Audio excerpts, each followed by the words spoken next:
L'innovation, pour ce qui concerne notre marché, qui est un petit marché,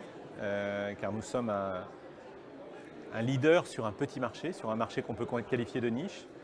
est assez difficile car nous n'avons pas les moyens, évidemment, de mener les études que de grands groupes peuvent réaliser pour évaluer le besoin consommateur. Nous avons aujourd'hui, pour gérer l'innovation, pour sentir le marché, nous avons en tout cas quelque chose un petit peu original qui est un réseau d'artistes dans chacun des pays, et donc y compris en France, qui intègre et propose des ateliers, des rencontres avec les écoles d'art, les écoles de design, les associations de peintres et parfois des sélections de nos revendeurs, de manière à appréhender, faire découvrir, mais aussi écouter les besoins des artistes, sachant qu'on est souvent dans une stratégie qui s'avère plus push que pull, parce qu'on a des chimistes qui vont imaginer, travailler, proposer des nouveautés sans qu'on soit absolument sûr que ça soit une réponse immédiate à un besoin.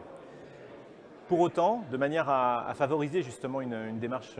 innovatrice dans l'entreprise, aujourd'hui, et surtout dans un groupe qui s'est internationalisé depuis 20 ans de manière incroyable et qui s'est rajeuni ces dernières années, nous avons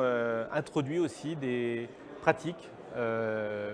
permettant l'expression de l'innovation au sein, en termes de management, au sein des équipes. Donc on a déjà des groupes de travail transnationaux sur les métiers digital, chimie, merchandising, qui s'enrichissent les uns les autres d'informations, de best practices, sur des modes ludiques d'animation, sur des responsabilisations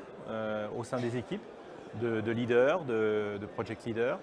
et ce qui dynamise assez bien l'entreprise, qui est évidemment, nous venons d'un monde assez mobile, historique. Donc on crée un foisonnement d'énergie par métier, par univers, et on essaye de l'internationaliser autant que faire se peut.